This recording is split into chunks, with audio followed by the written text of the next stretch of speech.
Welcome back to Create with Kim. In this video, I am doing a budget-friendly kitchen makeover.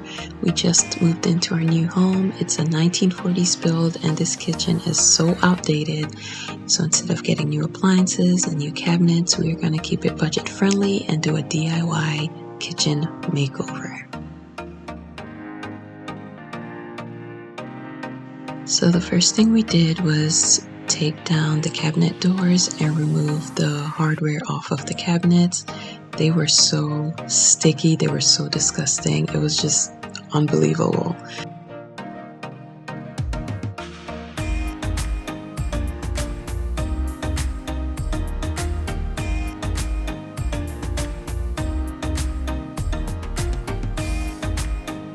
After we remove them, we sand down the cabinets so that we are able to paint them.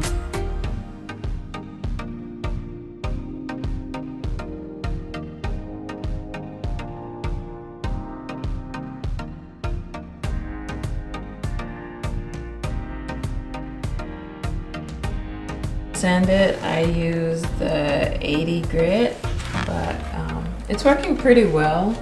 It's just these creases right here. So for the creases, I do have these, what are these called? The sanding sponge? Is that what it's called? I have the sanding sponge, but they're not working as well as I thought they would, but it's what I have, so I don't have to make do. But I have about 3 more cabinets left.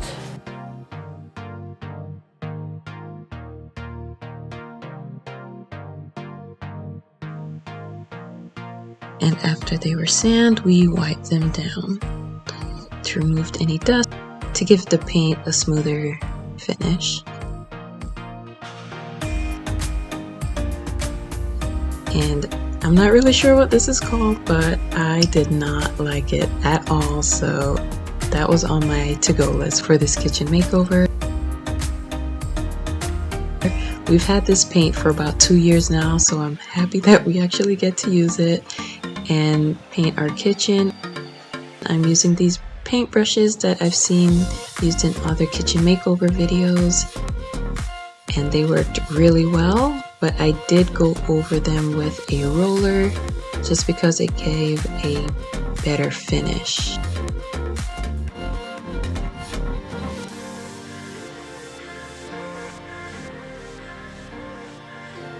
I originally wanted to go white with this kitchen, but after seeing so many YouTube kitchen makeovers, I was just over the whole white kitchen and gold hardware, so I decided that I am not going to paint my kitchen white. And for all the holes that we had, including the ones that were on the cabinet door, we patched them and sanded them, and then we repainted them.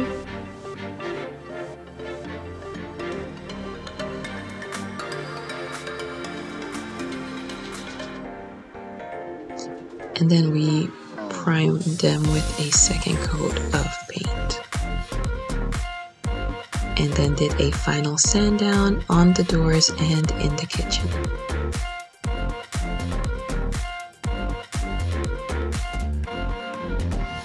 We had no idea how to remove this cabinet. I had no idea it was this hard. We were actually supposed to remove the top and the bottom, but after removing the top one, I was like, yeah, we're not doing this again. So I just left the bottom one and worked with what I had. And again, I'm filling in the holes.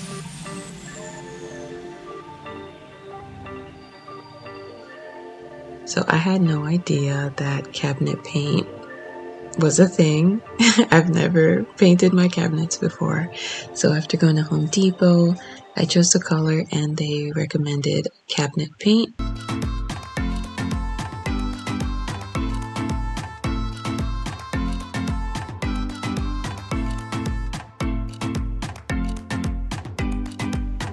So I did most of my painting at night just because it was a bit easier. My husband was off work, my boys were not in school, so I had more help, so it was just easier to paint at night. So the lighting is not as great, but you'll see throughout the video what the actual color looks like. We did use a spray gun.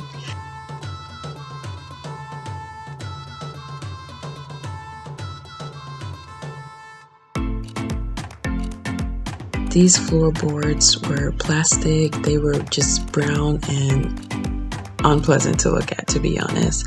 So I went ahead and painted those white, and to give the kitchen makeover a little more facelift, I also painted the heaters in the wall.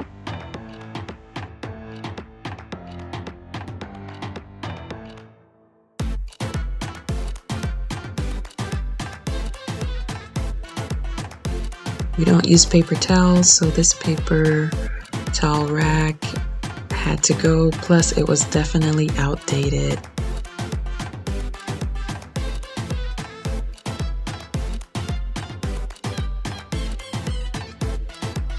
And after the doors were dry, I went ahead and placed them back in. And this is the actual color of the cabinets versus what you saw as I was painting during the night.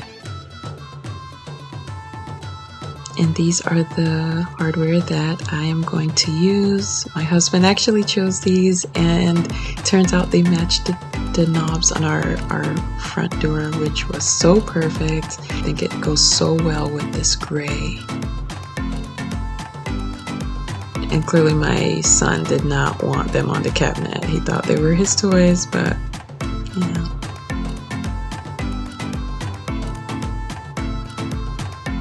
For the pulls, the screws were too short because the cabinets were a bit thick, so I actually went hunting for the previous screws and was able to put them in afterward. And now I'm placing some peel and stick subway tiles for my backsplash. These things are not as easy as other kitchen makeovers make it seem. I was like, oh my gosh. It was a bit hard trying to make sure that it stays even, but removing them and putting back on was so easy. It didn't give trouble in that area.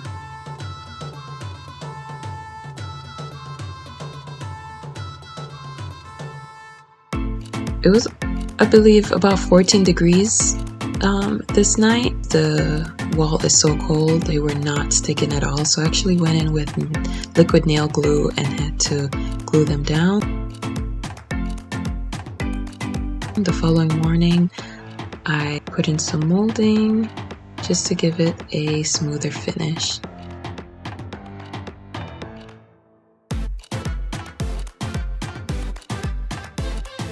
Last night we tried putting up our new range hood, but we couldn't figure out how to install most of it, and we still need an electrician to come out and wire it, so they're just going to finish it up for us. But I finally got all my knobs and hooks in.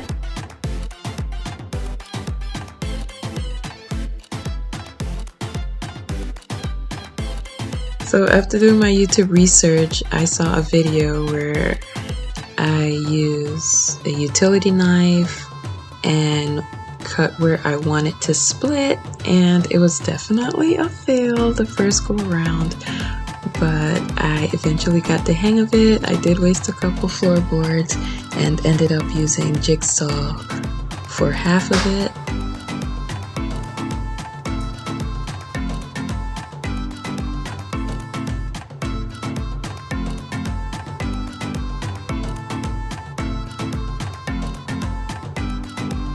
The original floor is actually, I don't know what it's called, but it's one piece.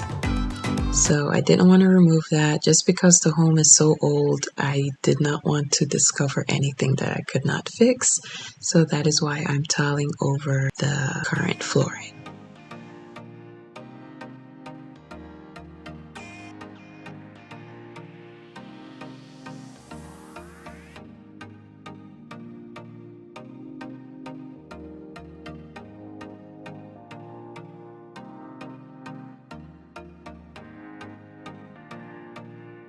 We have floor heaters, so this one was just absolutely gross, even on the inside. So after vacuuming and wiping around the area, I replaced it with a white one that would fit the tile, and I got this from Home Depot. So this cabinet is not getting painted because my plan was going wrong and I got a little frustrated. So I'm just gonna leave that as a souvenir for the house, I guess. And this, when we opened this one up, when we took this one off, there was a hole in the top.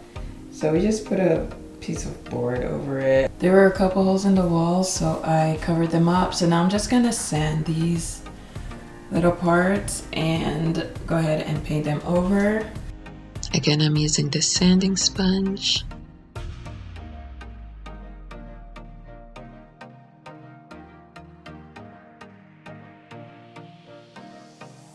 It's not an exact color. I did chip off a piece and brought the wall piece to Home Depot so that they could do a color match, but the piece I brought was a bit too small, so this is as close as it came, but you can't even tell the difference, to be honest.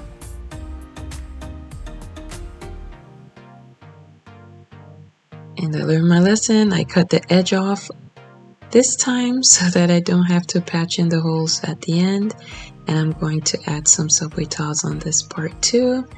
And the next day my husband went ahead and nailed some wall brackets in. We did have to use a drill to create the holes for the nails to go through, and these came out so well. I'm so happy. They were $20 for two at Home Depot, and the board we got at a lumberyard. I didn't sand it, I didn't stain it. I love the natural look of it, so I went ahead and kept it as is.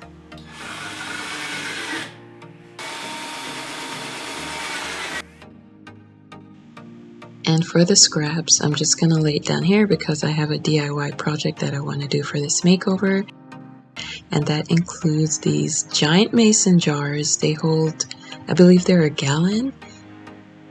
They're not screw-on. It uses a suction, which I love. I think it's easy. Some are looser than others.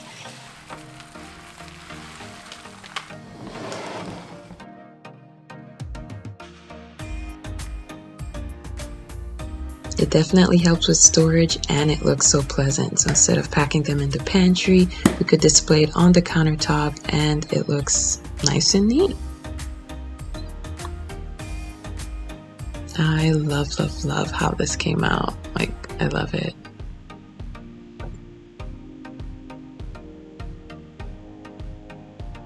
And it makes it so much more accessible when it's time to cook. And I found this glass marker at a store called At Home. So it came with 3. Clearly I don't know how to spell spaghetti. That's how you spell it? With an A? Yes.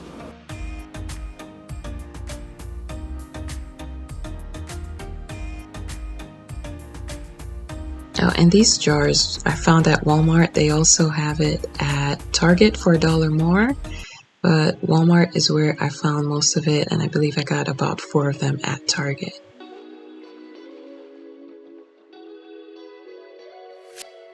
This is actually a flower pot, but I thought it would go so well to hold my utensils, so I went and got it anyways.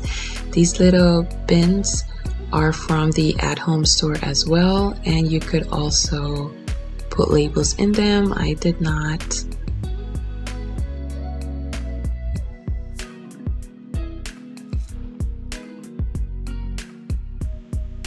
I am loving the way this kitchen makeover turned out. Everything is so much brighter and the kitchen feels so much bigger. Like I said, we don't use paper towels, so I found this bin at Marshall's and I was like, oh, this fits so perfectly. So to cover up this built-in cutting board, I bought a drying rack. The dishwasher is old anyway, it has a lot of rust in it, so this covers it up so perfectly. Like, it's like the perfect size. And it matches the black appliances, so I'm really happy about that. These hanging plants I also found at Marshall. So in love with these jars. And my shelf, this kitchen makeover, it just turned out way better than I expected. The gray looks way better than I expected. The flooring is you know, there are some not so perfect areas, but it looks great. Everything looks great. Everything looks brighter. The kitchen looks bigger. I love being in it. That rug right there is also from Marshall's, and the vent hood is from Home Depot. The majority of everything we got was from Home Depot. I'm really happy with how my DIY kitchen makeover turned out. My boys love it. We love being in the space. Everything feels so much cleaner since we cleaned and changed the hardware. And I am completely satisfied with my kitchen makeover. I hope you guys enjoyed the video. If so, please give me a thumbs up and don't forget to subscribe. I definitely have more DIY makeovers on the way. Up next is my pantry because it is definitely overdue.